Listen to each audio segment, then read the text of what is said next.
पड़ेगा। यहाँ भगवान की कथा में सब, चलिए मान लीजिए अगर हजारों लोग आते हैं तो हजारों में से कोई तो ऐसा पक्का भक्त होगा ना ठाकुर जी का, जिसको देख करके, जिसको छू करके ही काम बन जाएगा।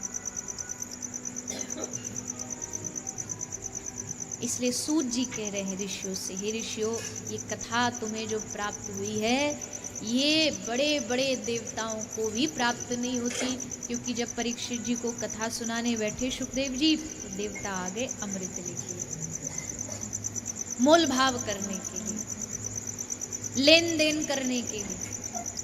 लीजिए महाराज, कथा हमें सुना दीजिए स्वर्ग में चल करके, और उसके बदले हम क्या देंगे आपको? हम अमृत देंगे, वो अमृत जो धरती पे कहीं नहीं मिलता। कायमगंज में कहीं किसी मेडिकल स्टोर पर, किसी जनरल स्टोर पर कहीं आपको अमृत बिकता हुआ दिखा?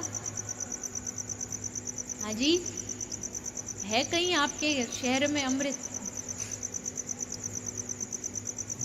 जहर मिल जाएगा, विष मिल जाएगा, पर अमृत तो बस सुना ही है हमने कानों से, अमृत होता है।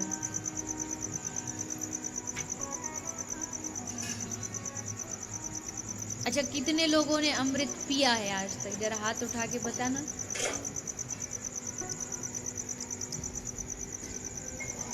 किसी ने नहीं पिया?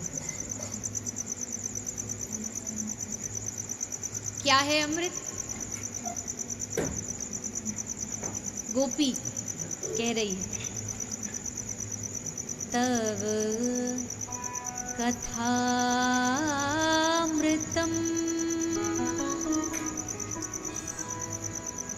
तप्त जीवनम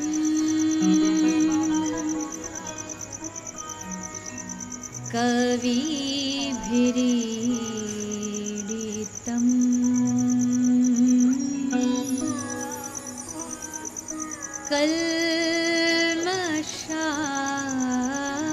कल्मषापहम्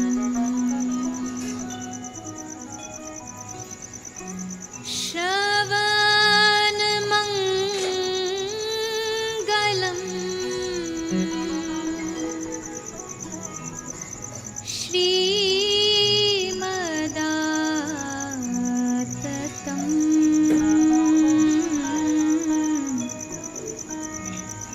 भुवि गृह्णन्ति ते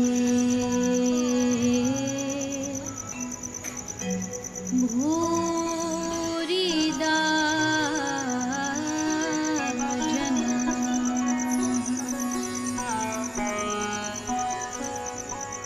तव कथामृतम तप्त जीवनम, हे गोविंद, आपकी कथा ही हमारे लिए अमृत है। अमृत को जो पीता अमर हो जाता, वैसी भगवान की कथामृत को जिसने पिया, परीक्षित पी गए, शरीर भले चला गया पर परीक्षित जी आज तक अमर है। कोई कथा ऐसी नहीं हो सकती जिसमें परीक्षित जी का नाम न लिया जाए, क्योंकि अमर है। तो जब देवता आए अमृत लेके, लालच भी दे रहे, महाराज चलो स्वर्ग में आपकी सोने की गद्दी लगवाएंगे, उस पे बैठ के कथा सुनना, और देखो फिर महाराज पूरी दुनिया में आपका नाम होगा। आहा, किसको कथा सुनाते? देवताओं को। कथा में भी अपना वो कंपटीशन होता है ना, कि सामने कथा कराने वाला यजमान जो एकदम बड़ी पदवी वाला हो, तो वाह वाह वाह, इतने बड़े बड़े लोग इनकी कथा सुनते। तो देवता लालच दे रहे सुखदेव जी को, और सुखदेव जी लालच छोड़िए, जिसने जन्म होते ही एक क्षण घर में रुकना समझदारी नहीं समझा कि हम जरा भी रुके तो माया पकड़ लेगी, इसलिए भागो यहाँ से, उसको क्या कोई लालच दे सकता है? सुखदेव जी ने कहा, खबरदार देवताओं, जो मेरी कथा को तोला तो तुमने, मेरी कथा बिकाऊ नहीं है। मैं यहाँ कोई दुकान लगा करके नहीं बैठा कि तुम आओ, तुम मुझे ये दे दो, 100 रुपया दो, मैं तुम्हें चीनी दे दूं। ये कोई कथा दुकानदारी है? भागो यहाँ से, तुम कथा के प्रेमी नहीं हो। प्रेमी होते तो मोल भाव नहीं करते, चुपचाप आते, पीछे आराम से बैठ के कथा सुनते और उठ करके आराम से चले जाते। श्रोता का यही लक्षण है। सच्चा श्रोता जो होता है ना, वो खुद भी डूब के कथा सुनता और मेरे कारण किसी दूसरे को भी कोई इधर उधर कोई व्यवधान ना, उसका खास ध्यान रखता है। ऐसा नहीं आएंगे 5 बजे बैठेंगे सबसे आगे आके, ये श्रोता नहीं करता है, ये सरोता करते हैं। महात्मा जी कहते हैं श्रोता भी 3 तरह के होते हैं, एक होता है श्रोता, एक होता है सरोता और एक होता है सोता। श्रोता तो वही डूब के सुने, भाव से सुने, रो के सुने, हंस के सुने, नाच के सुने, गा के सुने, आराम से बैठे, चित्त लगाए, मन लगाए, डूब जाए, वो श्रोता। सरोता वो होते हैं जो कथा सुनना उनका लक्ष्य नहीं होता, उनका लक्ष्य होता कमियां ढूंढना। व्यास जी ने बहुत देर हो गई भजन नहीं गाया अभी तक, कोई बढ़िया सा कोई हंसी का चुटकुला नहीं सुनाते। अरे बाकी सब ठीक है, पर पंडाल का रंग अच्छा नहीं है, दूसरे रंग का होना चाहिए था। तो वो कमियां ही ढूंढते रहते हैं, कथा कहने वाले में, कथा कराने वाले में, कथा सुनने वाले में। वो सरोता होते हैं। और तीसरे होते सोता, ये ना कथा सुनने आते हैं, ना कमियां ढूंढने आते हैं, घर पे सोते हैं तो बीवी बच्चे सोने नहीं देते, तो कथा इनको बढ़िया माध्यम लगता, कोई डिस्टर्ब करता नहीं, पूछता नहीं, आराम से पीछे आएंगे, खंबे से कमर लगाएंगे और 3 घंटे। तो आपको क्या बनना है, श्रोता बनना है कि सोता बनना है कि सरोता बनना है? क्या बनना है? बोलो ना जोर से। बनना तो श्रोता ही है, पर वो कभी कभी सोता हो जाते हैं। बनना श्रोता ही। तो सुखदेव जी कह रहे हैं, हे राजन बताओ तुमको क्या चाहिए, अमृत चाहिए या कथामृत चाहिए? जैसे डॉक्टर पूछता है ना पेशेंट से कि इंजेक्शन लोगे कि टैबलेट लोगे, उसकी सुविधा अनुसार। तो फिर डॉक्टर पूछता है तो उसको वो अपनी सुविधा अनुसार बताता है। परीक्षित जी ने कहा महाराज दोनों में पहले अंतर बताइए, तब हम निर्णय करेंगे, पहले डिफरेंशिएट करिए। सुखदेव जी ने कहा देखो, अमृत पियोगे अमर हो जाओ, शरीर नहीं मरेगा ये गारंटी है, लेकिन मरने का जो डर है वो मन में बना रहेगा। चाहे तुम अमृत पी लो, फिर भी मन में ये डर रहेगा, पता है अमृत पीने वाला मरेगा नहीं। अब मान लीजिए अमृत पी रखा है, गलती से किसी वाहन के नीचे, ट्रेन के नीचे आ गया, शरीर आधा आधा कट गया। अब आधा कटने के बाद अब मरेगा नहीं, लेकिन दोनों जो शरीर है वो तड़पते रहेंगे, जैसे राहु केतु। अमृत पी लिया, भगवान मोहिनी ने सर धड़ से अलग कर दिया, लेकिन दोनों ही जीवित हैं। मृत्यु का डर नहीं जाएगा, लेकिन कथामृत पियोगे तो मन में जो मरने का डर है, भय है, उससे बच जाओ। बस परीक्षित जी ने कहा तो देर किस बात की महाराज, मुझे इसी कथा रस का पान कराइए, मैं यही कथा रस पीना चाहता हूँ, अमृत नहीं पीना, ये कथा रस पीना है। तो सुखदेव जी ने फिर राजा परीक्षित को ये रस पिलाया। तो दुनिया के रस को जीभ से पिया जाता है, पर इस कथा रस को कान से पिया जाता है।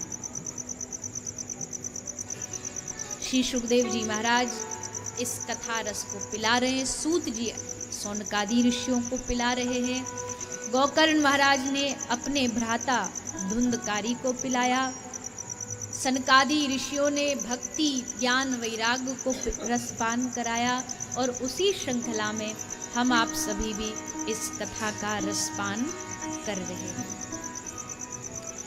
ज्ञान वैराग्य उनकी मूर्छा को दूर करने के लिए भागवत का आयोजन कराया गया। कथा के विश्राम में ज्ञान वैराग दोनों प्रकट होकर संकीर्तन करने लगे। ये भागवत की महिमा है। फिर धुंधकारी की कथा सुनाई कि कैसे एक पापी भी अगर भागवत की शरण में आता है, भागवत जी उसका उद्धार करती है। आगे श्री व्यास जी के द्वारा भागवत की रचना आरंभ होती है। भागवत का आरंभ करते हुए मंगलाचरण के द्वारा श्री व्यास जी वर्णन कर रहे हैं। जन्माद्यस्य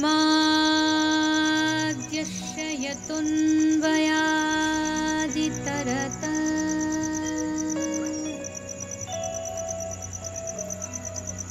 चारथेष्वभिज्ञस्वरा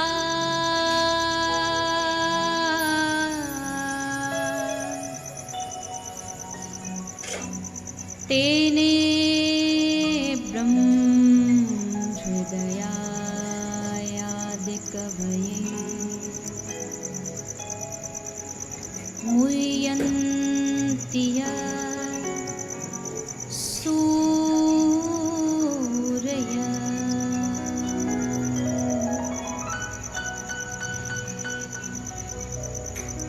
तेजो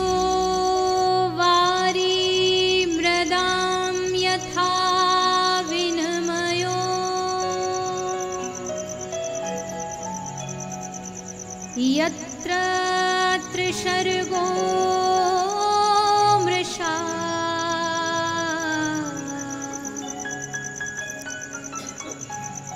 धाम्ना स्वेन सदा निरस्तकुहकम् सत्यं परं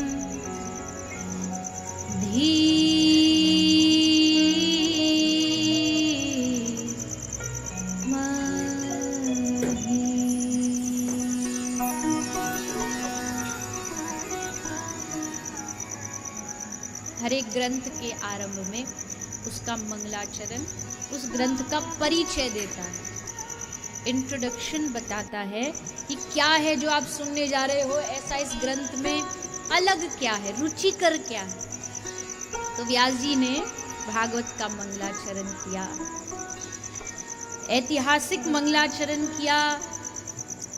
न किसी एक धर्म, संप्रदाय, जाति, भगवान का नाम लेकर के सबका स्वागत किया। सत्यम परम धीमहि, जो सत्य स्वरूप भगवान को मानता है, भागवत उसका स्वागत करती है।